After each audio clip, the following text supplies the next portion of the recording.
di Kabupaten Kolaka, dalam hal ini diwakili oleh Bapak Asisten 1, yang terhormat Bapak Kabak Kesra, yang terhormat Ibu Kepala PKK, yang terhormat Al-Ustadz Dr. Muhammad Syafaat, yang saya cintai pengasuh dan penanggung jawab RTG Kabupaten Kolaka, Bunda Akila, yang saya muliakan Ustazah di RTG Kabupaten Kolaka, yang saya hormati orang tua hebat dari anak-anak hebat. Assalamualaikum warahmatullahi wabarakatuh. Innal hamdalillah nahmaduhu wa nasta'inuhu wa nastaghfir wa na'udzu billahi min shururi anfusina wa min sayyiati a'malina. Man yahdihillahu fala mudilla lahu wa man yudlilhu fala hadiya lahu. Asyhadu an la ilaha illallah wahdahu la syarika lah wa asyhadu anna Muhammadan abduhu wa rasuluhu, amma ba'd. Maha Agung Allah Subhanahu wa taala yang telah menciptakan manusia sebagai khalifah. Maha bijaksana Allah Subhanahu wa taala yang telah menetapkan bahwa umat Rasulullah adalah sebaik-baik umat. Hanya dengan kalimat kun fayakun maka jadilah apa yang diinginkan. Salawat serta salam senantiasa tercurahkan kepada junjungan Nabi besar kita Muhammad sallallahu alaihi wasallam, Nabi yang merobek-robek bendera kejahiliaan dan menaikkan panji-panji kebenaran. Baiklah, pada kesempatan yang berbahagia ini saya mewakili orang tua santri dari RTG ingin menyampaikan pesan dan kesan. Jadi ada 3 hal yang seringkali kita ditanyakan oleh orang-orang di sekitar kita yang akan saya rangkum dalam pesan dan kesan ini. Yang pertama, mengapa harus menghafal?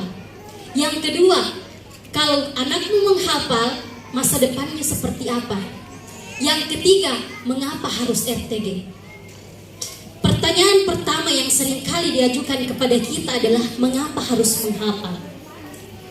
Sampai detik ini kita sebagai orang tua mungkin akan selalu berandai-andai.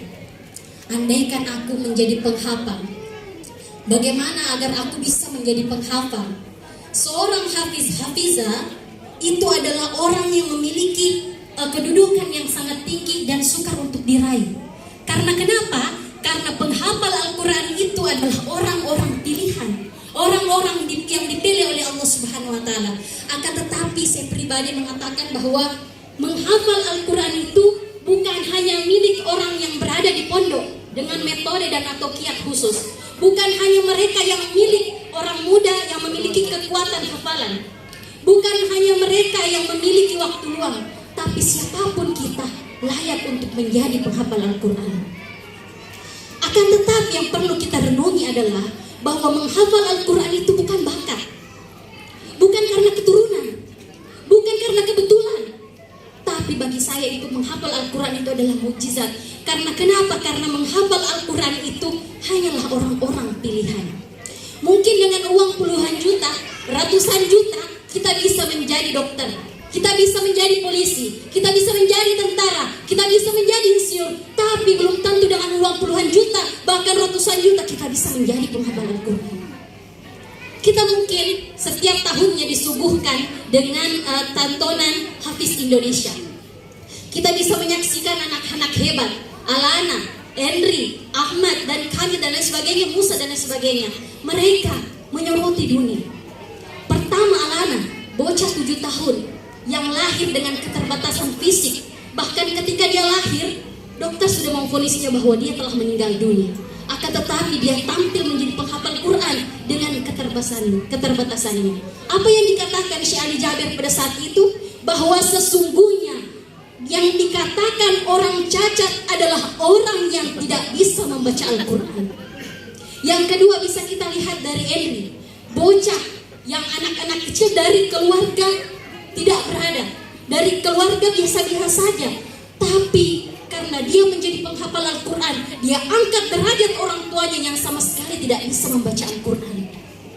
Kita bisa belajar dari kehidupan Ahmad dan Kamil, anak yang diasuh dari pondok yang sama, mampu menghafal Al-Quran 30 juz.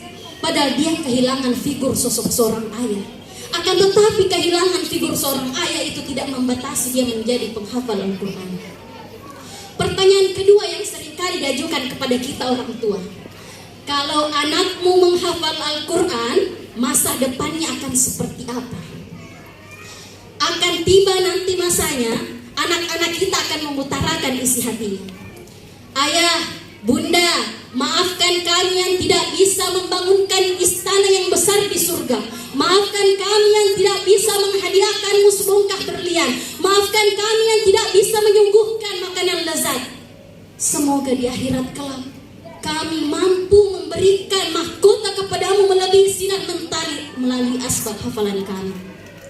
Mungkin sehari-hari kita selalu ditanya, kalau anakmu menghafal Quran, masa depannya seperti apa? Jangan khawatir, jangan bersedih ibu bapak.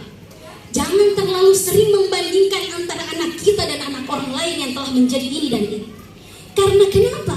Kita tidak perlu khawatir.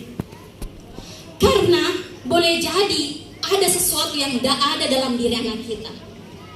Mengapa kita khawatir? Mengapa kita khawatir ketika kita melepaskan anak-anak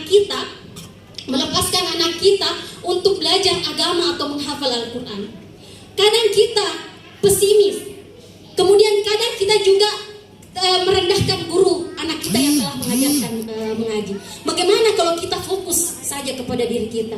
Kita lihat perjuangan kita untuk sampai ke titik ini. Kita rela habiskan materi dan tenaga kita hanya untuk melihat anak kita sukses. Kita habiskan waktu, kita rela berpanas-panasan mencari rezeki hanya untuk anak kita. Kita rela meminjam uang ke sana ke sini hanya untuk agar anak kita bisa sekolah dengan fasilitas nyaman. Untuk apa semua itu? Untuk kita bisa mengatakan, nak, kamu harus lebih baik dari orang tuamu.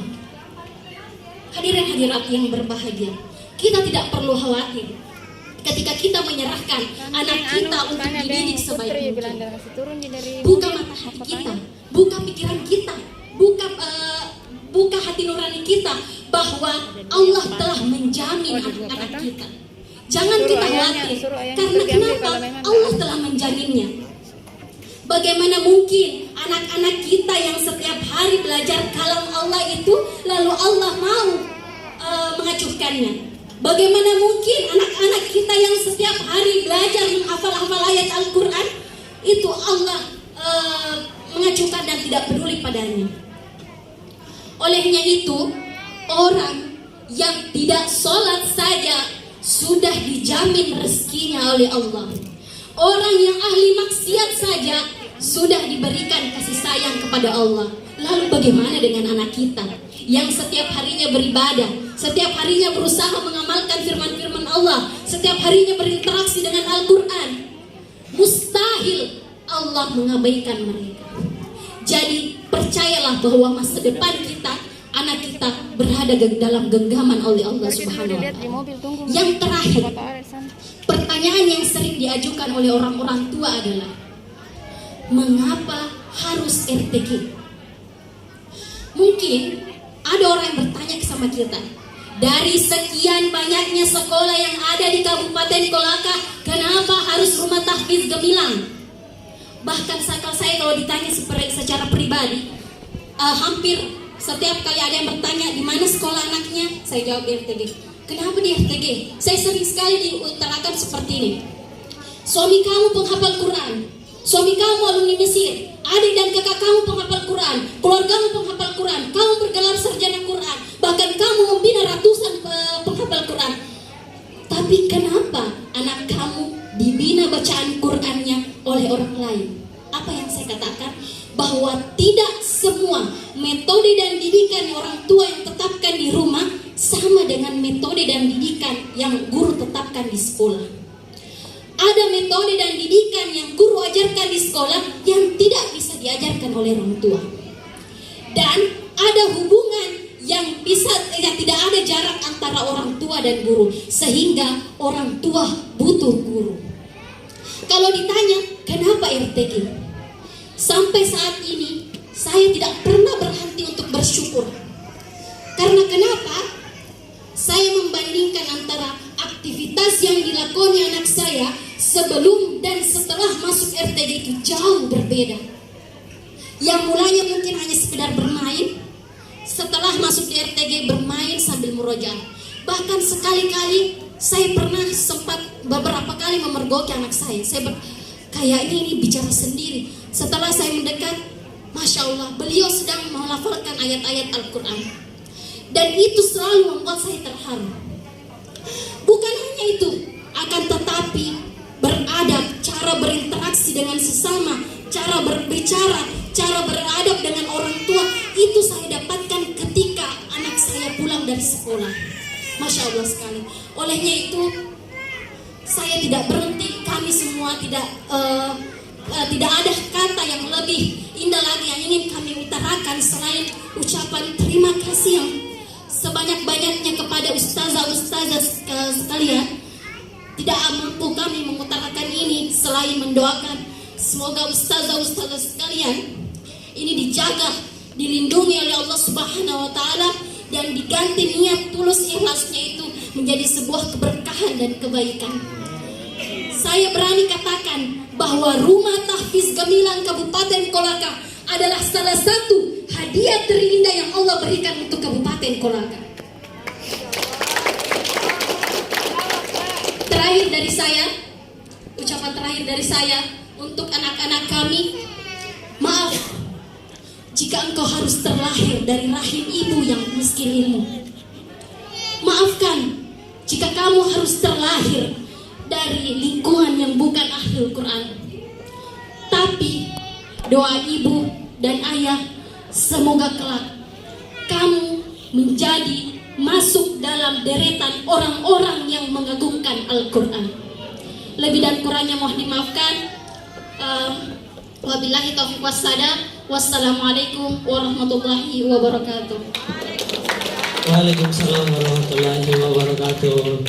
Kami ucapkan banyak terima kasih kepada Ummu Zair atas